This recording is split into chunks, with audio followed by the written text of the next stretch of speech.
Hi welcome to my channel. ఈరోజు ఈ వీడియోలో మిగిలిన అన్నంతో పునుగులు ఏ విధంగా ప్రిపేర్ చేసుకోవాలో చూపించబోతున్నా. మరి ఒక్కొక్కసారి అన్నం అనేది ఎక్కువగా మిగులుతూ ఉంటుంది కదా, అలాంటప్పుడు వేడివేడిగా పునుగులు ఎలా తయారు చేసుకోవాలో ఈ వీడియో ద్వారా తెలుసుకుందాం. ఇప్పుడు ఒక 2 కప్పుల వరకు రైస్ అనేది తీసుకోవాలి. తీసుకొని దాన్ని మిక్సీ జార్లో వేసుకొని కొంచెం వాటర్ అనేది యాడ్ చేసి మెత్తగా పేస్ట్లా ఈ విధంగా గ్రైండ్ చేసుకోవాలి. ఒక కప్పు రైస్కి ఒక పావు కప్పు వాటర్ మాత్రమే యాడ్ చేసుకోవాలి. ఈ విధంగా యాడ్ చేసుకున్న తర్వాత మిక్సింగ్ బౌల్లోకి దీన్ని ట్రాన్స్ఫర్ చేసుకొని అందులో కట్ చేసి పెట్టుకున్న 2 ఉల్లిపాయలు, అలాగే 2 పచ్చిమిర్చి, కొంచెం కరివేపాకు, అలాగే 3 టేబుల్ స్పూన్ బియ్యం పిండి కూడా ఇందులో యాడ్ చేసుకోవాలి. ఇప్పుడు ఒక టేబుల్ స్పూన్ కారం, ఒక టేబుల్ స్పూన్ ఉప్పు కూడా ఇందులో యాడ్ చేసుకొని కలుపుకోవాలి. అలాగే ఒక కప్పు రైస్కి 2 టేబుల్ స్పూన్ శనగపిండి కూడా యాడ్ చేసుకుంటే ఆయిల్ అనేది పీల్చకుండా ఉంటుంది.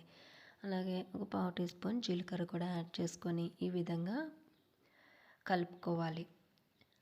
కలుపుకొని పక్కన పెట్టుకొని ఇప్పుడు స్టవ్ పైన ఆయిల్ వేసుకొని డీప్ ఫ్రైకి సరిపడినంత ఆయిల్ వేసుకొని బాగా మరిగిన తర్వాత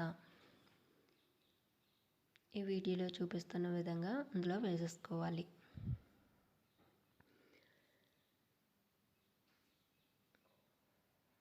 మీడియం ఫ్లేమ్లో ఉంచుతూ ఈ ప్రాసెస్ అనేది కంటిన్యూ చేస్తే మనకి ఈ పునుగులు అనేవి టేస్టీగా బాగా వస్తాయి. ఎప్పుడైనా మీ ఇంట్లో అన్నం అనేది కొంచెం ఎక్కువగా మిగిలితే కనుక మీరు కూడా ఈ వేడి పునుగులు వేసుకొని ట్రై చేయండి. అలాగే ఎలా కుదిరిందో కమెంట్ కూడా చేయండి. కొంచెం కలర్ అనేది చేంజ్ అయిన తర్వాత ఈ విధంగా కలుపుకొని ఒక 2 నిమిషాల పాటు ఉంచుకొని తీసేసుకోవటమే. లోపల అనేది బాగా ఉడికించుకోవాలి కాబట్టి ఒక 2 నిమిషాల వరకు ఉంచుకొని తీసుకొని సపరేట్ ప్లేట్లో వేసుకోవాలి.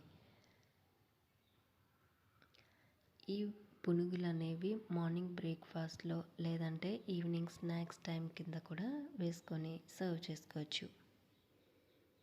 అదే ప్రాసెస్ ఫాలో అవుతూ మిగిలినవి కూడా వేసుకొని సర్వింగ్ ప్లేట్లో తీసుకోవటమే.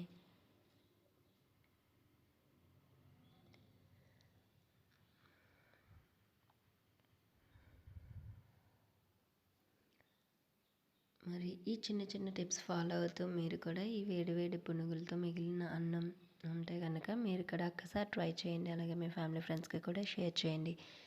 ఈ వీడియో మీకు నచ్చినట్లయితే లైక్ చేయండి, షేర్ చేయండి, సబ్స్క్రైబ్ చేయడం మాత్రం మర్చిపోద్దు. మరిన్ని రెసిపీస్ కోసం హేమ కిచెన్ అండ్ క్రాఫ్ట్స్ని ఫాలో అవ్వండి.